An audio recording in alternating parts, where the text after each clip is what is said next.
আসসালামু আলাইকুম সুপ্রিয় শিক্ষার্থী, আশা করি প্রত্যেকে ভালো আছো। আমি এসএসসি কেমিস্ট্রি বিষয়ের মূলর ধারণা, রাসায়নিক গণনা।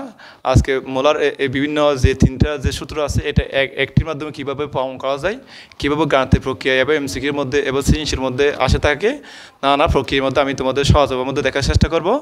দেখি আমরা আরটা হচ্ছে এগুলো তোমাদের মনে রাখতে হবে যে মোলার সংখ্যা হচ্ছে এন, এর এককে বলা হয় মোল, পদার্থের ভর হচ্ছে ডব্লিউ, এর একক বলা হয় গ্রাম, আণবিক ভর হচ্ছে এম, এর একক বলা হয় গ্রাম, আয়তনকে বলা হয় বি, এর এককে বলা হয় অবশ্যই লিটার, আর আণবিক সংখ্যা হচ্ছে এন, টি দ্বারা প্রকাশ করে, এটা হচ্ছে এন মানে অ্যাভোগাড্রো, যেটা আমাদের মুখস্থ রাখতে হবে। এন এন এন এন তাহলে আমরা প্রথম এনকে আমরা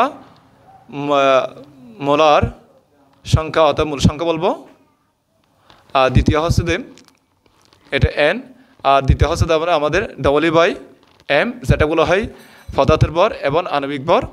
আর দ্বিতীয় হচ্ছে এটা আমরা ধরতে পারি যদি ভর কথা বলে N by N A, N হচ্ছে অণুর সংখ্যা আর এন এ মানে অ্যাভোগাড্রো, যেটাকে আমরা এটা ধরতে পারি মান। আর তৃতীয় হচ্ছে যেটা আছে অণুর সংখ্যা যদি বের করতে পারে অণুর সংখ্যা। আরটা হচ্ছে এই এনটা হচ্ছে বি মানে মোলার আয়তন, আর হচ্ছে 22.4, যেটা বলা হয় মোলার আয়তন। প্রিয় ছাত্রীরা, যদি আমাদের এই যে দুটা প্রক্রিয়ার মাধ্যমে, যেমন আমার যদি মোলার সংখ্যা যদি এটা যদি বড় থাকে তাহলে আমরা এই দুটো প্রক্রিয়া করব, অথবা কোনো বড়ের সাথে যদি অনুসংখ্যা থাকে তাহলে আমরা এই দুটি প্রক্রিয়া করব, অথবা আয়তন মোলার সংখ্যা যদি বলে তাহলে আমরা এটার সাথে আমরা প্রক্রিয়া করব। যে কোনো দুইটার মাধ্যম দিয়ে আমরা আমাদের মোলার সংখ্যা অথবা অনুসংখ্যা অথবা মোলার আয়তন আমরা প্রক্রিয়া নির্ণয় করতে পারি। প্রিয় ছাত্রছাত্রীরা, আমরা এখন দেখাবো কীভাবে মূল সংখ্যা বের করতে হয়। যেমন 10 গ্রাম অ্যামোনিয়া NH3 যোগে মূল সংখ্যা কত? তাহলে প্রিয় ছাত্রছাত্রীরা আমরা দেখাবো, যেমন যেহেতু মূল সংখ্যা বলছে, এই যে মূল বলছে, সেই জন্য আমরা এটাকে এন দ্বারা ধরবো। আর এখানে যেহেতু গ্রাম আছে, গ্রাম থাকা মানে এটা পদার্থের ভর, এই পদার্থের ভরকে আমরা জানি যে ডব্লিউ দ্বারা প্রকাশ করা হয়। তাহলে আমরা এখান থেকে যে কোনো দুটি প্রক্রিয়ার মাধ্যমে আমরা গাণিতিক প্রক্রিয়াগুলো করবো। যেমন আমরা দেখতে পাচ্ছি এন মানে মূল সংখ্যা মানে এন দ্বারা প্রকাশ করে, আর যেহেতু গ্রাম আছে তার মানে এটা কোনো পদার্থের ওজন অথবা ভর আমরা জানি। আমরা একটু দেখি N equal W by M. আমরা একটু দেখি এম ডব্লিউর মান হচ্ছে ডব্লিউ হচ্ছে ভর, পদার্থের ভর হচ্ছে 10 গ্রাম, আর এম এর মান হচ্ছে আমরা জানি আণবিক ভর। আমাদের এখানে লেখা আছে এম মানে আণবিক ভর, এম হচ্ছে আণবিক ভর, আণবিক ভর হচ্ছে NH3। আমরা জানি এন এর পারমাণবিক ভর সংখ্যা হচ্ছে পারমাণবিক ভর 14 প্লাস এইচ এর পারমাণবিক ভর হচ্ছে 1। যেহেতু 3টা পরমাণু রয়েছে তাহলে আমরা 3 দ্বারা গুণ করবো। তাহলে সবগুলো যদি গাণিতিক প্রক্রিয়া করি 14 প্লাস 3 একে 3 17। আমরা যদি গাণিতিক প্রক্রিয়া 10 ভাগ 17, 10 ভাগ 17, তাহলে আমাদের মান আসতেছে 0.588। আমরা দুটো নিলে হবে।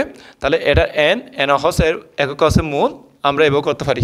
সুপ্রিয় শিক্ষার্থীরা, আমরা দেখব 15 গ্রাম পানিতে মূল সংখ্যা বের করতে হচ্ছে। যেহেতু গ্রাম আছে ডবলের মান, মূল মানে এন, তাহলে আমাদের সম্পর্ক হচ্ছে এন এর সাথে ডব্লিউ। এখন আমরা জানি এটার সংখ্যা হচ্ছে N equal W by M. আমরা দেখব এখানে আমরা একটু ইমপ্লিট করি। ডব্লিউ মান হচ্ছে পদার্থের ভর হচ্ছে 15 গ্রাম, আর যেহেতু আমাদের এম হচ্ছে আণবিক ভর, পানির সংখ্যা তো হচ্ছে H2O, এইটা আমরা এটা ইনক্লুড করবো।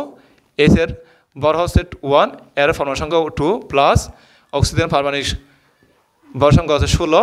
তাহলে আমরা যদি গাণিতিক প্রক্রিয়া করি 18। তাহলে আমাদের যেহেতু এন আমার বের করতে হচ্ছে, আমরা এটাকে হোয়াট দেবো। এখন ডবল মান হচ্ছে 15 এবং এন এর মান হচ্ছে 18। তাহলে আমরা যদি একটু গাণিতিক ক্যালকুলেট করি তাহলে আমাদের 15 ভাগ 18, তাহলে আমাদের মান আসতেছে 0.8333। তাহলে আমাদের দশমিক পরে দুটো নিলে হয়।